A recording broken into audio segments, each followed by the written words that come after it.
it would be good, I think, to frame this debate a little bit around, since there's a consensus that the Tories is for them to lose, we've laid out the challenge. How do we think they're going to respond? Are they going to be honest about the challenge? Nick, would you like to take that up? I think Labour are, well, this crisis, I wonder if David would agree on this. This crisis it's not like the fall of the Berlin Wall. I mean, people say that.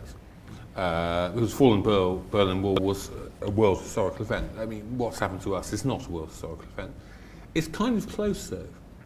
And it's a collapse in the ideology that begins with the fall of the Berlin Wall in November 1989, goes through to the collapse of Lehman Brothers in the autumn of 2008.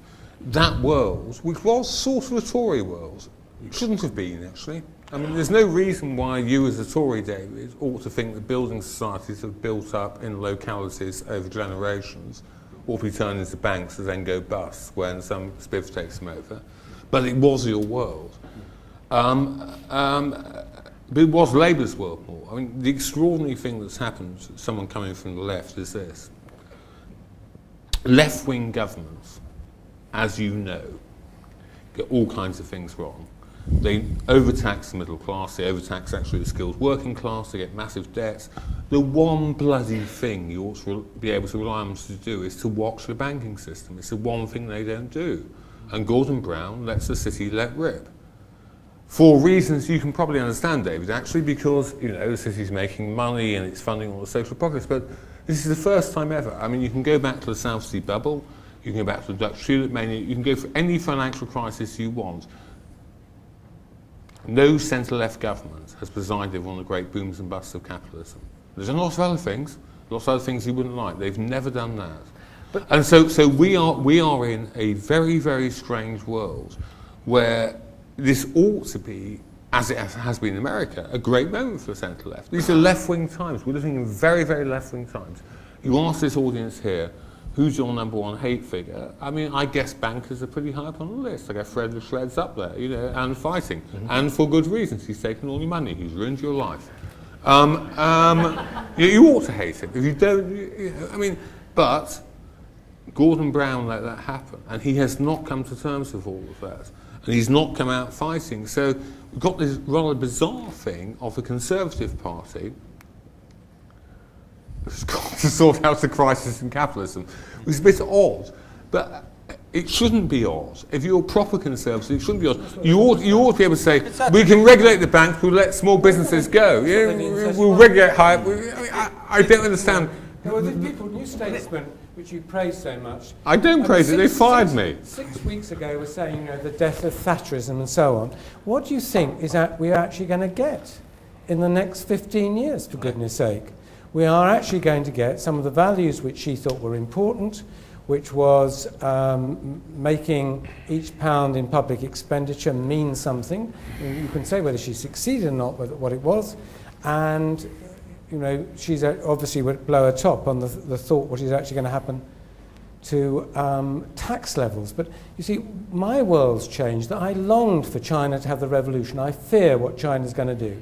I think it's an evil, awful regime. Yeah. It's got us by the throat. And I thought, as soon as I long for the day when the Chinese peasants can try and take on this regime, where George Warden on the radio the other day said his couple of years in China, where he said, well, they are getting better. When I was there, they shot 3 million people to establish order. I mean, David's talking about governments establishing order. The Chinese are pretty serious about this.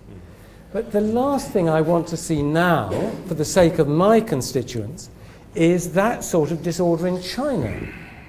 I think the European venture is an absurd thing of imposing this crippled intellectual view on how Europe should develop. So I longed for the euro to go bust. I fear that the consequences now for trade, for the well-being of my constituents, if that actual thing happens. And we've got these people prattling away, saying we've got to have reflation. I mean, we're borrowing probably, the latest estimate, isn't it, is 12.5% of GDP. Keynes's mind would have blown at the modest amount of reflation, not sort of borrowing on this scale. And I agree with David that the chattering classes have gone on about the fear that we face is of deflation. Three of the four indices that we have, the official ones about inflation, are on the way up. And that's before the Chancellor, so the Governor rightly says that the government shouldn't be spending more money, and he's busily printing £75 billion to throw onto the fire, with nobody knowing what the consequences of that are. And even if we survive this debt crisis, which is going to have the sort of repercussions we've all been hinting at, I fear that governments in the future that will find the easiest way of getting out of this is to stoke up inflation. Yeah. And it's the most evil way of redistributing. It hits the decent citizen, it hits the saver, it actually hits at certainty, but it is one way of trying to balance these books, which are of deficits of a like we've actually never ever dreamt of before. So for the reasons that people are hinting at, I think that we are in revolutionary times, and I'm just a poor old social democrat. I don't like being in these times. I'll stop there. Thank you, Frank. Could you pass the wine? So I can there you go, mate. Coming down now. Coming down now. Yeah. Come to the left, please. Douglas. David, thank you very much. I wanted to, it's the job of Tories to serve the wine. I wanted to just clarify That's the new order. These are we're the bookcases here.